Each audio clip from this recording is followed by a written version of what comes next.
Welcome to the County Conversations Podcast, brought to you by the Florida Association of Counties Institute for County Government with support from the University of Florida's IFAS. In this podcast, we dive deep into the diverse and dynamic world of Florida's counties with engaging interviews and thought-provoking conversations surrounding the challenges as well as successes of Florida's counties. Each episode brings you first-hand perspectives from county commissioners, government officials, community leaders, and subject matter experts who are shaping the future of our state. We explore a wide range of topics from economic development and public safety to environmental conservation and emerging technologies. Our aim here is to provide a platform for knowledge sharing, collaboration, and inspiration for county officials and residents alike.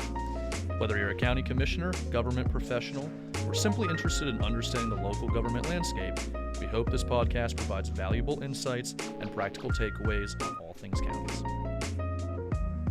All right, Commissioner Meeks, thank you for finally coming into the studio. It's an honor and a privilege to be here, sir. All right, so I always like to start out with a little background, biograph, where you're from, what your full-time job is besides being a county commissioner, community activities, that sort of stuff. So I'll turn it over to you. All right. Well, thank you, sir. My name is John Meeks. I'm a three-term county commissioner from Levy County, Florida. I'm a fifth-generation Floridian. My family come here right before the Civil War, right after Florida acquired statehood, and we've been in Levy County ever since. So I have deep roots in my home county, but I love all of Florida, and that's part of what drove me to want to do this, to want to serve here, as a county commissioner. My full-time paying job that pays the bills, I own a hardware store in Bronson, my hometown, that I've worked at for 29 years now, 29 years in June. I started in 1995, worked my way up to be the manager for about 10 years, and in 2020 got the opportunity to buy the business from the previous owner, and it's been wildly successful.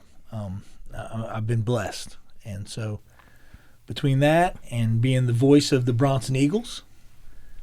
Who are the Bronson Eagles? The Bronson Eagles is my high school, my alma mater. Yeah. So I call the football and baseball games. And, a lot of other philanthropy and a lot of other giving back to the community. Member of the AMVET, Sons of AMVETs. I'm a member of the American Legion Auxiliary, obviously Football Booster Club and FFA alumni, as well as serving on our fair board. So, busy guy, giving back. I'm a firm believer that when blessings are showered upon you, you should shower those blessings back. And I've been able to do that as a commissioner and in my personal life. What's harder to call, football or baseball game? And do you have anybody next to you? No, I'm a one-man booth. I'm like, oh man, I can't think of the guy's name now. Brockmeyer. Have you ever seen that show? I'm like Brockmeyer. I'm a one-man booth. So I have to do the play-by-play and the commentary. So it's exciting. I'll be honest, I really enjoy baseball more. I'm kind of a numbers geek. So, I keep a book in the booth whenever I'm calling the game, so I can keep up with what people, have done at the plate and, how many runs, obviously, hits, things like that. But football is a lot more exciting. Unfortunately, Bronson's been down a little bit the last decade, so it's hard to be excited about games whenever they're not going your way. But so I guess to answer your question, the simple answer would be football, because the crowd, whenever they really get into it, it is a very electrifying atmosphere, and I enjoy it. I couldn't do it. It's an art. I mean, I listen to Seminole baseball here, and it's Eric Llewellyn. Mm-hmm. I don't know if you know him. He was an offensive lineman for FSU, but he did the Seminole Sports Radio here for years and years, 1270. But he does that, and he's by himself. And sometimes you can't hear the crowd, so it sounds like he's in a closet. Mm-hmm. And it just seems like it's so hard to do that. So I didn't know you were FFA. Yes. What does that entail? I know So FFAs, Future Farmers of America, we live in a very agricultural heavy community in Levy County. And really, agriculture or FFA is more than cows and plows. It is leadership. It is public speaking. It is teamwork, things that really relate to what we do as county commissioners. I encourage any young person who has the opportunity to take ag classes and to join FFA. There are tremendous opportunities there to help you be comfortable with speaking, comfortable with dealing with the public, and really takes a introvert and can create an extrovert out of them. So boys and girls, or just boys? Boys and girls, yes, sir. And so it sounds kind of like 4-H in a way, right? It's in a lot of places. It's like 4-H is for the elementary age kids, the younger kids, and then whenever they get into high school and they can take ag classes, then they can join FFA. So a lot of kids transition, but not always. My boys, they still do both. They do 4-H and FFA. I have a senior, a sophomore, and an 8th grader, and they all cross the line and do both. But who runs that, FFA? It's run through the school, and so the ag teacher typically is the FFA advisor. So it's just like an extra curricular activity. So it's not. So 4-H is obviously IFAS. But it's nothing like, it doesn't have that sort of affiliation or tag to. No, it's not. It's not affiliated with the with IFAS or anything like that. No, sir. Got it. It's a national organization. I mean, there's a national FFA, the state association, and then each school that wants to participate. I didn't know that. So you started talking about your county ag. Let's talk about that. Can you describe your county from your perspective? Oh man, it's heaven. It really is. I mean, I'm sure everybody would say that. Can't think of any place else I'd want to live. It is great. But we are a very rural county. We're a very large county. I think we're like the 7th or 8th largest county area-wise, but we're way down in the 40s population-wise, so we're very spread out. And we have a lot of ag. We have a lot of timber, a lot of silviculture. We have a lot of row crops. We grow a lot of watermelons and peanuts, and we have a very robust cattle industry, and we are actually second to Marion County in equestrian activity, horses. Shocked to find that out. We actually are in the top 5 in production of many cattle, peanuts, watermelons, and horses. So very, very diverse agriculture, and we're starting to grow a lot of row crops now, which has made a comeback.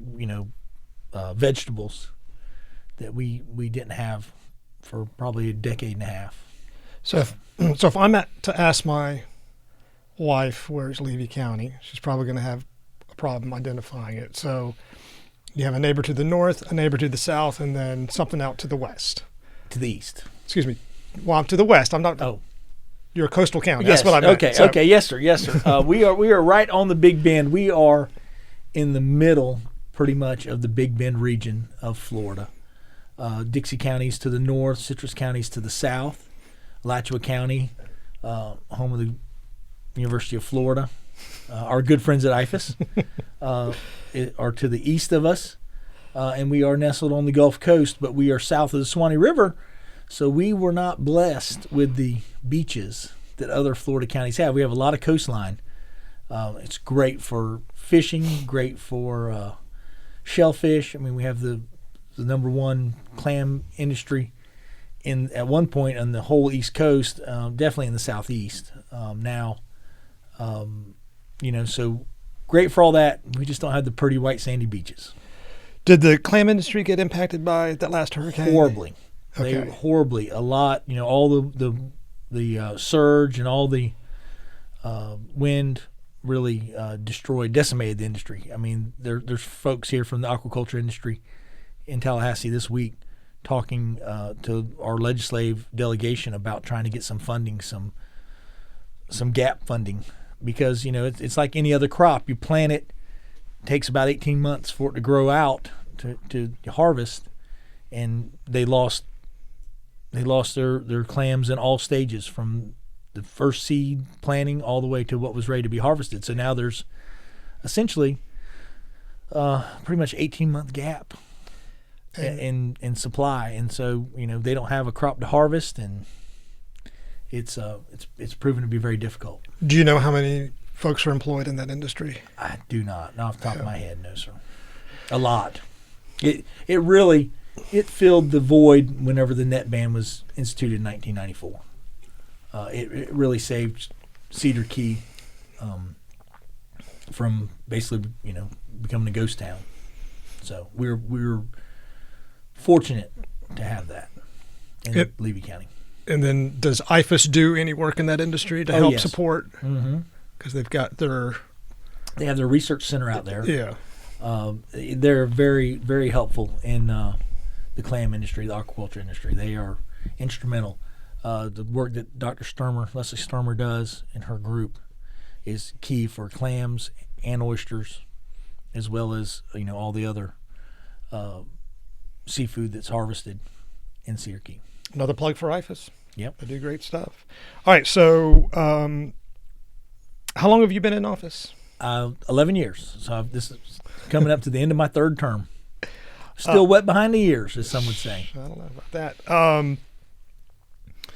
So 11 years, that's a long time. So what drew you? I know you've been a lifelong resident. What drew you to office?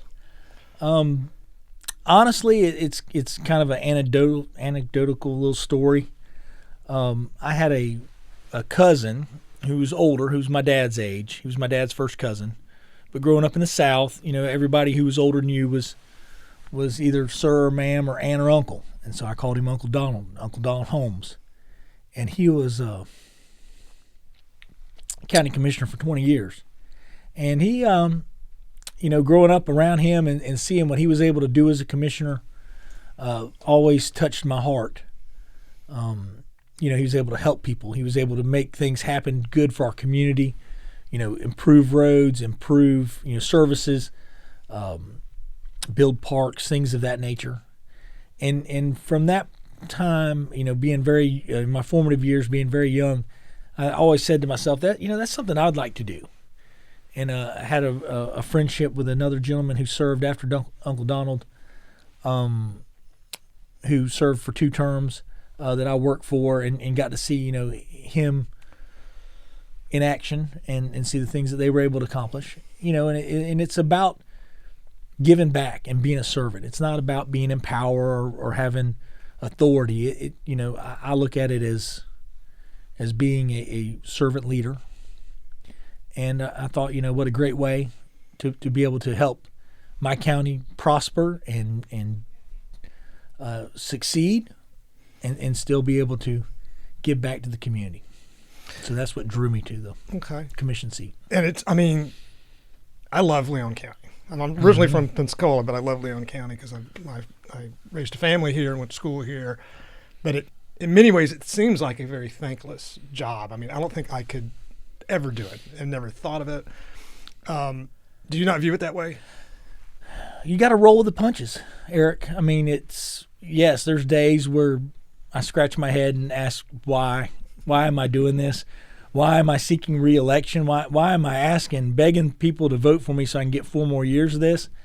But, on the days that you actually can help an individual, help a community, help your own county, or, through the Florida Association of Counties, help the entire state of Florida, those rewards are tenfold over any controversy or any other sort of issues that you might have. It really is a rewarding job. You get out of it what you put into it. So let's get to the root of the matter, because hopefully when we have new commissioners elected in November, they'll get to hear some of the wisdom that you can dispel. So what was it like on your first day, week, month on the job? And what did you... it was, I'll be honest with you, I really followed politics all my life. I've been friends with people who serve in different capacities, different offices in my county. So I thought I really had a grasp of what county commissioners did. Day one, I realized that I'd know what they do, and then there was 99 more pages in the book of things that I didn't know that they did. It was, I don't want to say overwhelming, but it was very eye-opening what your responsibilities are. A lot of people think that we just meet 2 times a month and that's all we do, but it is really a 24-hour day, 7-day a week, 365-day a year job if you want it to be. Again, back to what I said earlier, you get out of it what you put into it. If you are dedicated to do the job and do it correctly, it takes a lot of time. It takes a lot of effort. I'm something that I find funny today, but I was very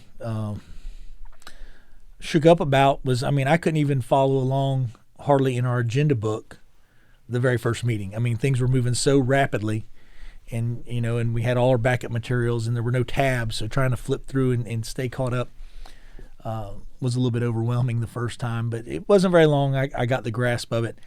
And I feel that, through the educational programs that are offered through ICG, the CCC courses, the ACC courses, the new commissioner workshops, it really kind of fast forwarded my learning curve. And in my second year as a commissioner, we had an election cycle and we lost our chairman and our vice chairman. And so I was appointed chair over some, 2 senior commissioners who had served much longer than I had. And it was a unanimous decision because the board, the 2 outgoing commissioners and the 2 that were remaining had enough faith that I would be able to do it. And then from that point, I served 5 consecutive years as chairman. Wow. So I enjoyed every minute of it. Again, I guess to summarize your question, the answer for that is it can be very daunting at the beginning. People can compare it to drinking from a fire hose because there's so much coming at you. But again, if you compartmentalize and work through it and are willing to listen to your county attorney, listen to your county manager or coordinator or whatever you may have, listen to your staff, they certainly will point you in the right direction and make your job a lot easier. So you chaired for 5 years in a row. Yes, sir. When you're at the dais, how is that role different than when you're not a chair and you're just sitting at the other end of the table? Well, the one of the biggest differences is you are responsible for maintaining order. So you have to, really be paying attention to the people at the podium, the people in the audience, staff. You have to kind of be on your toes. You have to keep the meeting rolling along. You certainly want to keep things moving in a timely fashion. And, to be the chair, you really have to be well versed on every item on the agenda. You have to understand and know what's going on. Whereas if you're just a rank and file commissioner, maybe you can, I don't want to say coast, but maybe not pay as much attention to detail.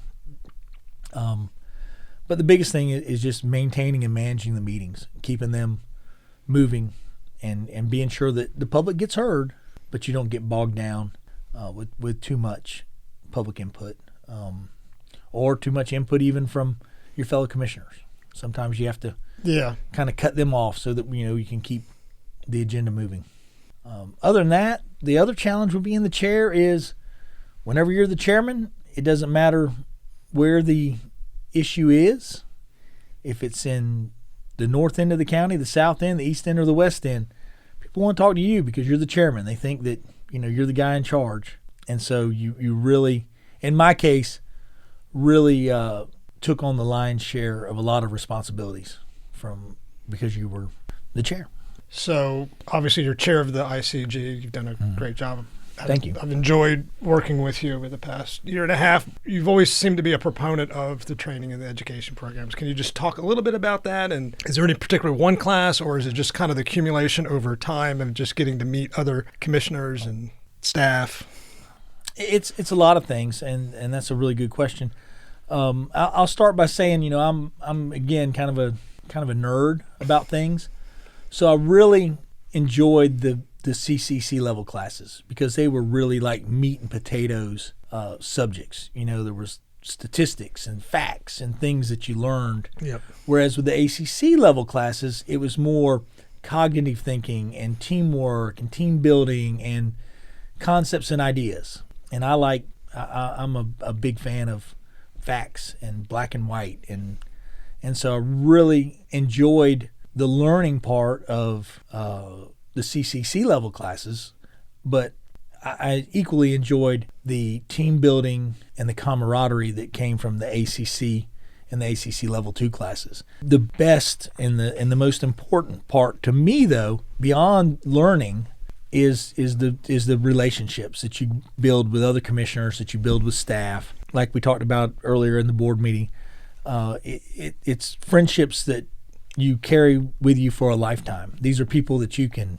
talk to about business, about commissioner business, about life. They're really like an extended family. Yeah, I mean, Commissioner Constantine said whenever he's driving back towards his county that he would stop by here. Is that true? Yes, sir. Yes, he has. So that's awesome. He stopped multiple times and visits and sometimes buys stuff, which is great. He stopped by with his mother before and introduced me as his friend and showed her my store and it's. That's cool. It is really. Commissioner Burrows has stopped. I mean, a lot of commissioners over the years have stopped in to say hello on their way up to Tallahassee or their way home. So Becky too. Yep. That is very, very cool. The last question is, what advice, one or two things, would you give a new commissioner coming from campaigning to governing? The difference between campaigning and governing is night and day. Whenever you're on the campaign trail, you say a lot of things, you do a lot of things, you have a lot of great ideas, things that you would like to put into play. And then once you get elected, you realize that the reason that nobody's ever done any of these things is because in most cases you cannot do them. They're either illegal or not permitted, or the state has come in and preempted you from being able to do it. It is a huge learning curve. But the best pieces of advice that I would give to a new commissioner today, that I would give them tomorrow, that I would give forever is, build a good relationship with your county staff, with your attorney.